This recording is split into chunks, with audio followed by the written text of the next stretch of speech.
Hello everyone, I'm Teacher 𝗕𝗃 here. It's nice to see you all again and hope you guys are doing great. Okay, so we are going to go through our very first CodeByte, which is CodeByte 2.1, whereby we'll be learning how to bring cartoons to life and you'll get a chance to animate your own story. Okay, so in the first lesson, we will learn how to create our cartoon characters, choose a backdrop and make them move. So are you ready? Let's begin. So, before we even start to program our cartoons, make sure that you have opened up your Scratch, okay? Because we want to be able to save our progress of work. So make sure that you are able to sign in using the account that has been created, okay? So let me use my account for Scratch and key in my password so that I can be able to sign in. Okay, so once you have been successfully signing in, you'll be able to see an interface of Scratch like this. Okay, so the next thing that I would like to do is to click on Create button. So to those who are wondering why we need to click on the Create button, because you'll be able to create an empty or a blank project for us to hands-on to code. Okay, so let's click on Create here. All right. So when you have created a blank project, all right, okay, so you can actually rename your project, okay, to be anything relevant, anything that you like. So let me just rename to be 𝗕𝗃's project. All right. Okay, so do remember when you have logged in, okay, whatever progress that you have in your project, it'll be automatically saved. Okay, so before we get started, I would like to explain a bit on the things that you need to know about this platform.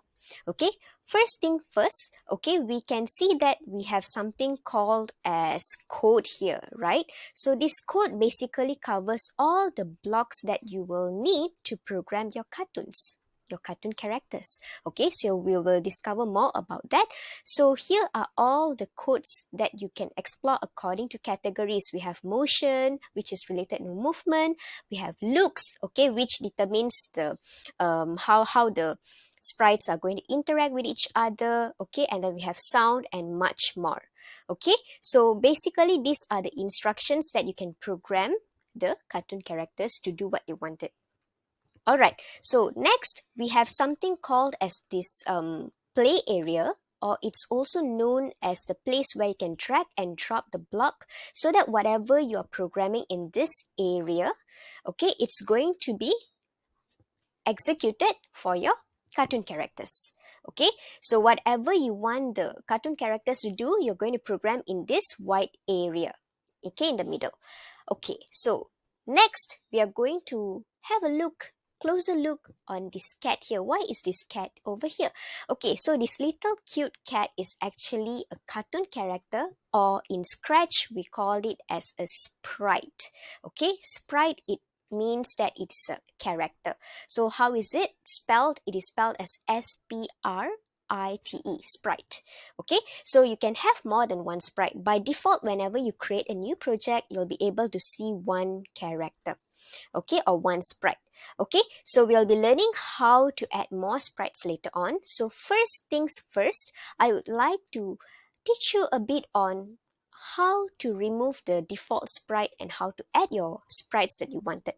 Okay, so anybody have any idea how do I delete this cat sprite? Any idea?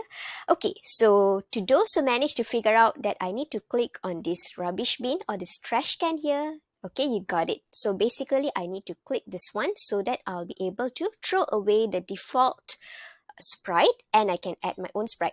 Next thing is how I add my sprite. Can you see this cat button at the bottom right? Okay, choose a sprite. So move your mouse towards this and click it. Okay, so there's a lot and a lot of sprites, right? Okay, so you have a lot of categories like animals, people, fantasy, and so on. So let's say I want to go for animals category. Okay, and perhaps I want to choose a llama. Okay, so I already have a llama sprite over here. Okay, so it seems that my llama is not just a nice size for me. I want to resize it. Okay, so I want to make it to be the size that I wanted it to be. Okay, so let's explore on how to change the sizes of the character that you just put in. Okay, so let's say, okay, maybe I want to make it a little bigger, maybe. Wow. Okay, it seems too big. All right, so maybe I make it a bit smaller. Say 30. Oh my God, it just became too small. Okay, and it's a bit hard to move. So maybe the right size will be around, say, 60. Let's see. Okay, this seems interesting to me. Okay, just nice for me. So maybe the size, I just set it to be 60 for now. Okay, so next thing is, anybody did wonder, why is it got to be always a white space around the background? Okay, so for your information, this area is also known as a stage. Okay, wherever you can place these cartoon characters, okay, or the output that will be displayed for your codes, right? This area is called the stage. Okay, so right now the stage is empty. Okay, it doesn't have a background. So how do I add a background? Okay, in Scratch, it's called as a backdrop. Okay, so if you see in your Scratch, you can see the bottom right corner that is a backdrop button. Choose a backdrop, right? So you can click this, or for those who want to do some extra exploration, you can even paint your own backgrounds or even upload your own backdrops. Okay, so for now, I'm going to show on how we can choose a backdrop that is existing in Scratch library. Okay, so let me go for something under outdoor category perhaps. Okay, and farm, okay, because it's relevant to the llama here.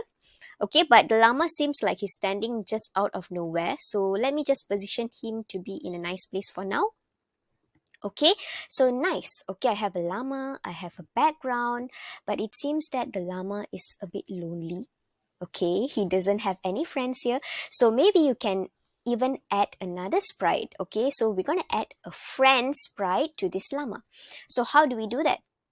Okay, it's going to be the same step like how we added the llama just now. Okay, let me just click on the choose a sprite and animals again, and maybe I would like to add a zebra. Okay, so let me add a zebra. Okay, and all right, why the zebra is kind of like facing not towards the llama. Okay, I want him to face towards the llama. All right, so that it shows that they are seeming like friends. Okay, so maybe how do we do that? Any idea? Okay, anyone have any idea? How do we design the zebra to face towards the llama? Okay, it means this head of the zebra is facing towards the llama on the left hand side. Okay, so in order to do this, okay, right now, focus on this called as direction. Okay, by default, the direction of sprites is 90. Okay, so it's facing clockwise 90 degrees, right? So I want to face it to be anti-clockwise of 90 degrees so that it faces the llama on the left hand side. Okay, in order to do that, you can drag it simply, all right? You can just make it to be 90 degrees here, okay? Or I can just make it to be, okay, you have to make sure you click this flip and then make it to be 90 degrees, okay, so that it does the flip like that. Or by default it was 90, right? You can just make it to be negative 90. So the minus in the front, it means that it faces the opposite direction. Okay, so nothing much over here. We will just add the negative to the initial value of 90. Okay, so that's it about changing the direction, and it's just nice. Okay, now I'm going to program to make the zebra to move. Okay, so in order to make the zebra to move, let me see it's more realistic. Okay, so I'm going to position the zebra somewhere around the right hand side, okay, for the start position. And it's not just enough if you just design it here. You have to make sure that you also program. So in order to do that, we will go to the motion block, okay, and find the go to block, okay, and make sure to remember you have selected the zebra sprite, okay, because whenever you're dragging the blocks, it should be in the sprite that you want to code. All right, so by default, this position here, okay, it will reflect here. So it's go to x253 negative 61, okay, for the y. So let's say when I click on the green flag, I want him to always start at this position. Okay, let's say right now I make him go somewhere here, and then whenever I click the green flag button, I want him to go to this position. How do I do that? Okay, so in order to do that, we will explore a category called as events. Okay, so events is something called as an action that triggers something else to happen. Okay, so I will be using this when green flag click block, so that every time I click the green flag block, I'm going to go to this position. Okay, so let's see. Let me just randomly put this guy here. Ta-da! Okay, it's working. Alright, so this is how we program the initial position of the zebra. So next, how do we program him to slowly move towards the llama, maybe somewhere around here? Okay, so after you have moved this llama to be somewhere the ending position that you want it to be, okay, let's go to motion. Okay, we will be using the glide block. Glide basically means that it's moving slowly.